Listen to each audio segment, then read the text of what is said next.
The one very strange thing that I've been thinking about on the 17th anniversary of 9/11, as a parent of young children, and the thing that comes to mind is that my kids will grow up seeing 9/11 as this kind of event from the ancient past, right? Something from which they are detached. Kind of like how I saw when I was a kid growing up. I remember when I learned about the Vietnam War or the Cold War, the JFK assassination.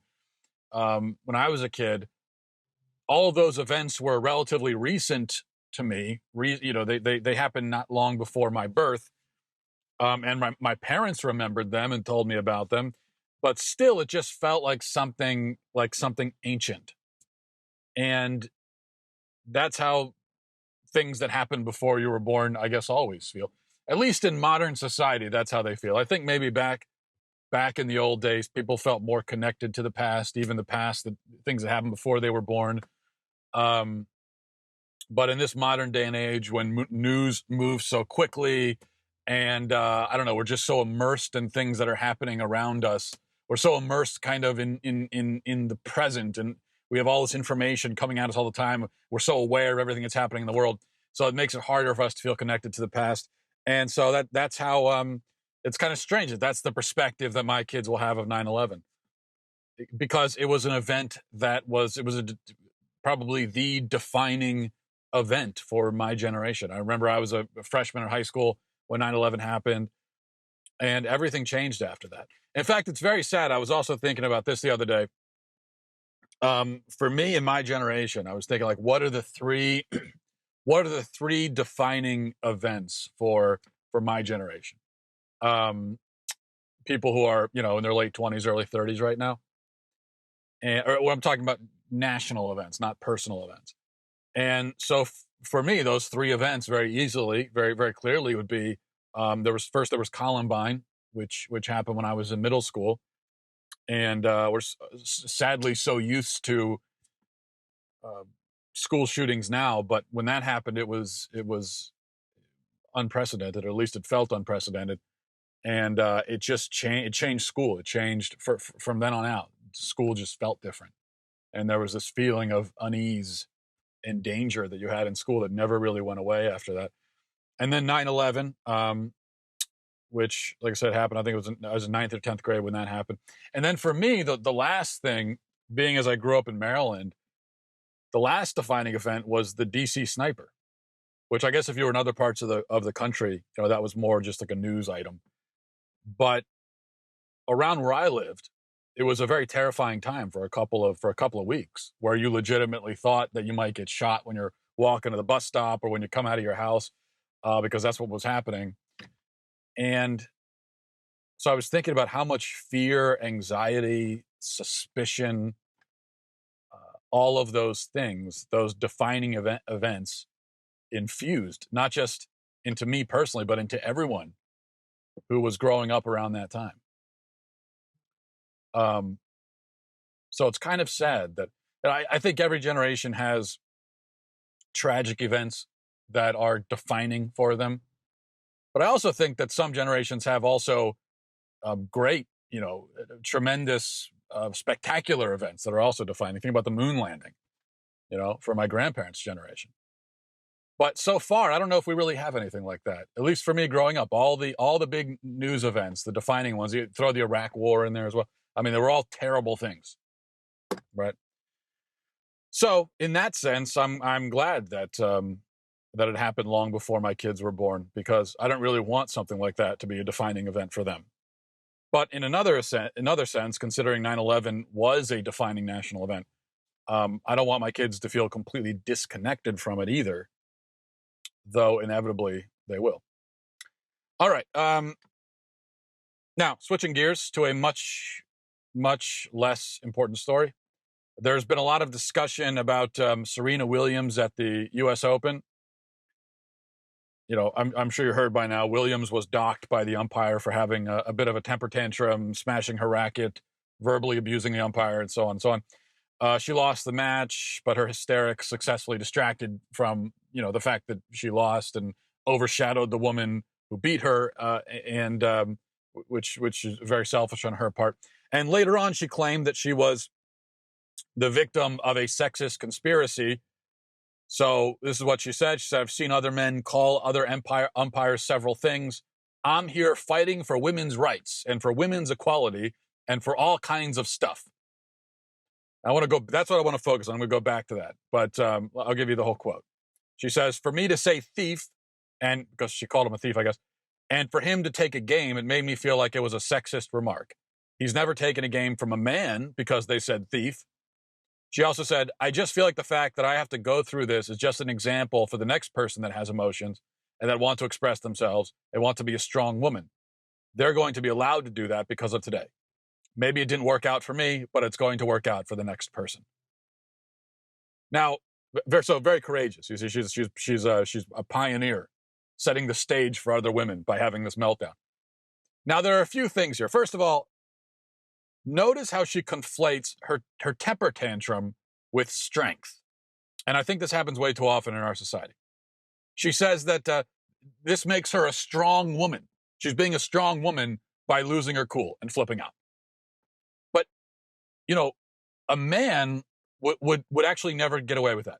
If a male athlete threw a fit at a ref, which that happens all the time, right? I mean, I don't watch tennis. I do watch football.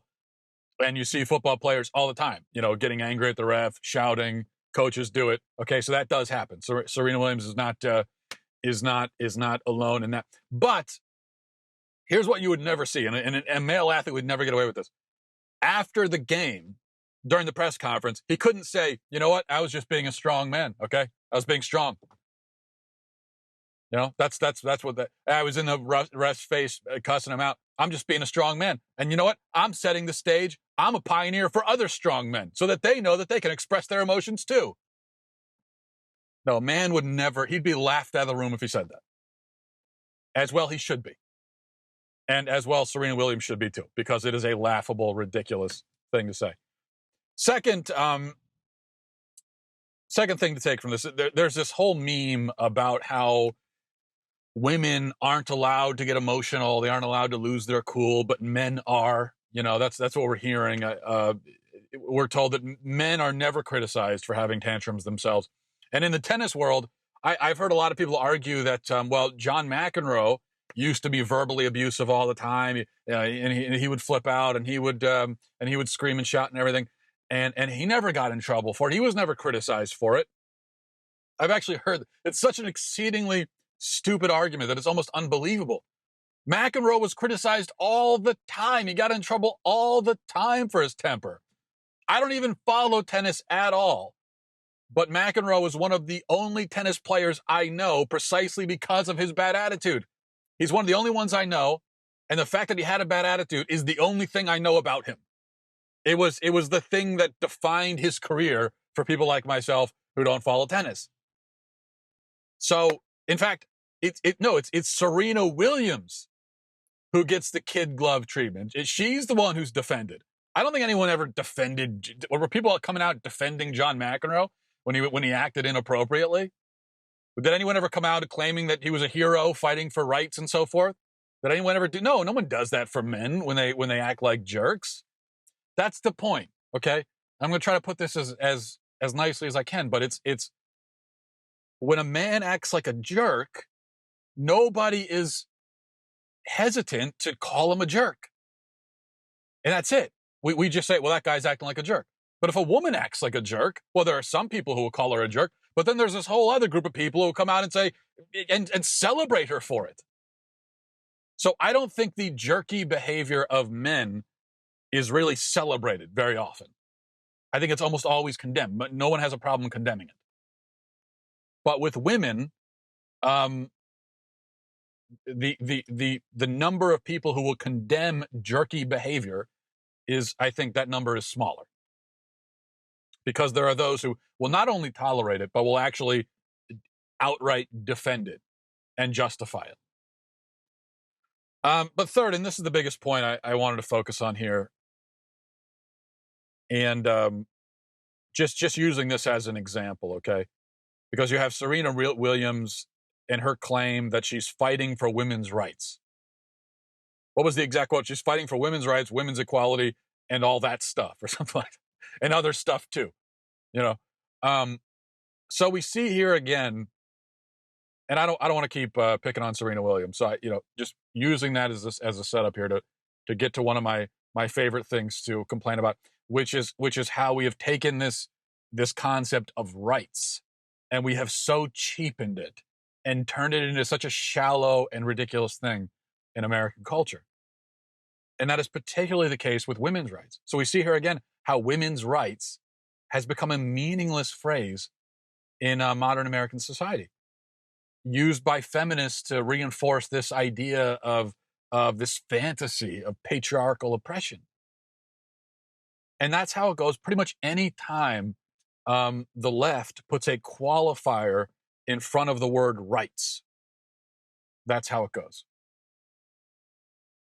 You know that it's going to be something shallow and petty and superficial the moment they put a qualifier in front of rights. But I think of all the fake rights crusades that are going on in America right now, none have become more absurd or more frivolous than this idea of women's rights.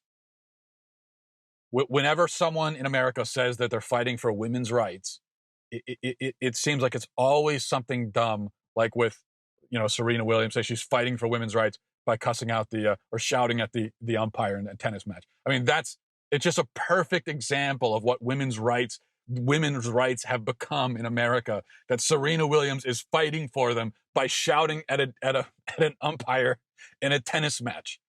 It just seems like they're always, when this idea of women's rights comes up, the person who's talking about it, they're always referring to something silly like that, because there isn't any serious women's rights battle left to be fought in America. Women have all of the same rights as men.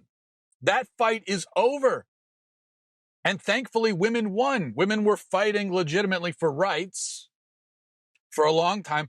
They won. They succeeded. It's over now. Great. That's good. And so we should just move on. History should just move on to other and more real battles. But feminists have not allowed that to happen. And now, in fact, we must say that women not only have all the same rights as men, but they even have some rights that men don't have. So if there's any legal inequality going on in America, it is definitely going on in the other direction. For instance, women are the only ones who have the legal right to kill children. Okay? Now, through abortion, of course. That's not a right that I want, or that I think men should have, or that I think anyone should have. But it is nonetheless a legal right, a very powerful legal right that only women wield. Women are empowered to be judge, jury, and executioner over human lives. Men do not have that legal right. You could point all you want to there are a lot of violent men out there who do terrible things, and that's true. And feminists like to point that out in an effort to prove that women are, second-class citizens in America, or treated that way anyway. But in those cases, when a man does something violent, when he kills somebody, it's illegal. He's going to go to prison for that. And there are quite a lot of men in prison for doing violent things. And you could say, well, we need to do a better job of prosecuting violent men, and I'll agree with you there. But the fact is, men do not have the right. They don't have the legal right to violently victimize anyone. And if they do violently victimize someone and they don't go to jail for it, it's because they were able to successfully argue that they never did that thing. But if it's found out that they did do it, they're going to go to jail. Now, contrast that with something like abortion, where women have the legal right to kill a human being, a defenseless, innocent human being. Men do not have that right. I cannot think of any example of something that men are allowed to do legally that women are not allowed to do legally. I can't think of any example. The only thing you had left was, like in the military, fighting on the front lines, but all that's changing now too.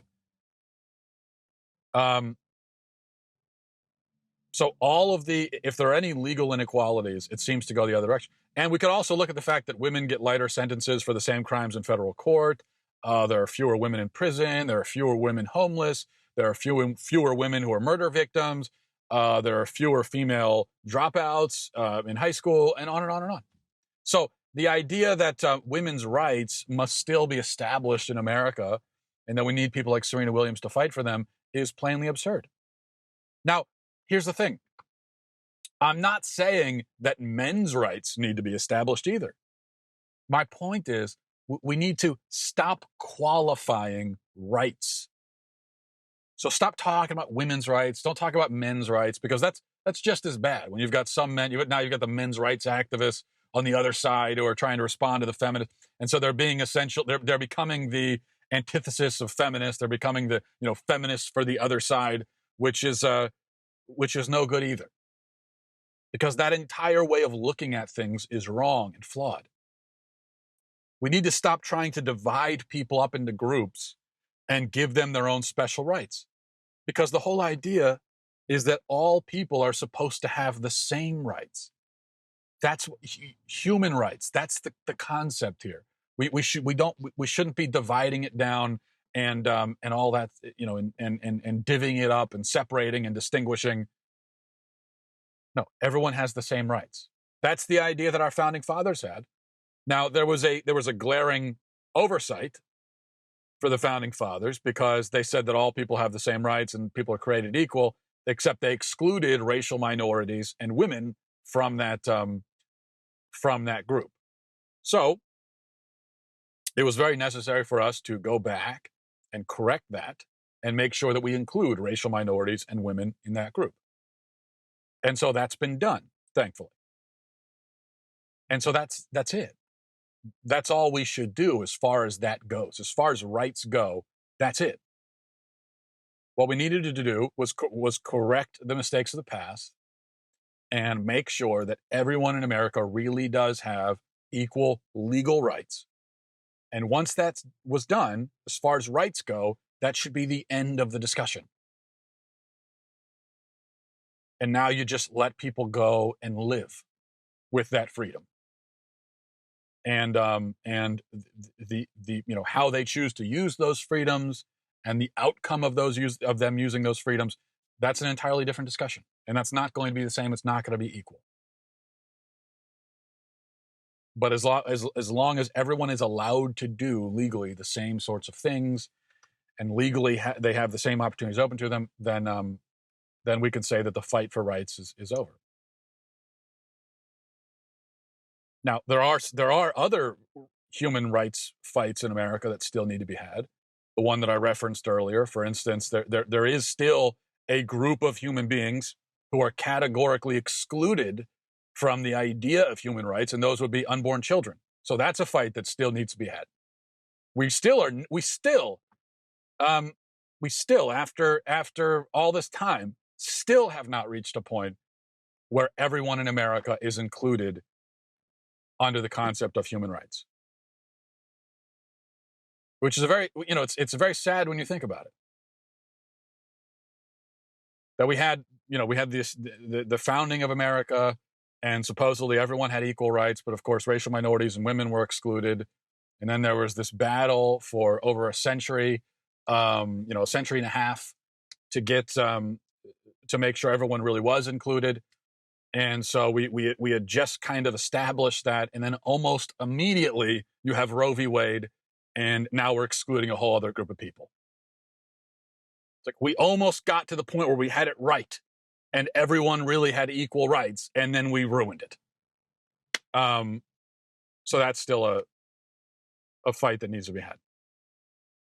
Now, I think so. You have the concept of rights, which again, that's just as long as we all have the same legal opportunities and nobody is legally excluded from, doing certain things or being treated a certain way, then you have rights.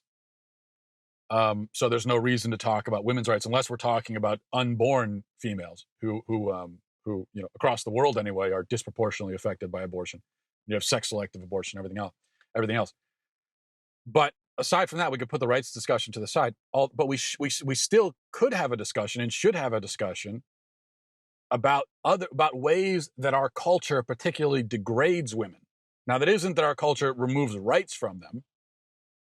These are not women's rights issues, but they are human issues. And they are issues that seem to especially impact females. For example, you have the porn industry, pornography, which primarily trades in the debasement and objectification of women and children. For another example, you have the fact that femininity in our culture is constantly cheapened by this concept of transgenderism, who insist that they can become women by, mutilating themselves or putting on a dress or something like that. So again, the idea of womanhood has been cheapened and objectified and appropriated by men. So that's an issue of women being degraded and debased in our culture. And then for another example, to go back to it another time, women are victimized by the abortion industry. And not just because girls are often targeted for sex-selective abortion, but because women are lied to and taken advantage of and told to, convinced, coerced into denying the gift of motherhood, rejecting the life in their womb, and embracing this life of regret and emptiness and guilt. So pornography, transgenderism, abortion, these are very real enemies of women in our culture because they defile women, they objectify, they cheapen, they degrade, they kill. But you'll notice that feminists, with very rare exceptions, when they talk about women's rights, they're not referring to any of those things. They usually support all of those things. Those are the real battlefields, the real battles that need to be fought. They're on the wrong side of those. Where women are actually being victimized, they're usually in favor of all that. But then they're going to go and rally behind Serena Williams because she got in trouble with an umpire in tennis. So pretty much tells you everything you need to know about the state of feminism in modern America. All right, I'm going to leave it there. Thanks for watching, everybody. Thanks for listening. And remember to say a prayer for our country on this anniversary of 9/11. Godspeed.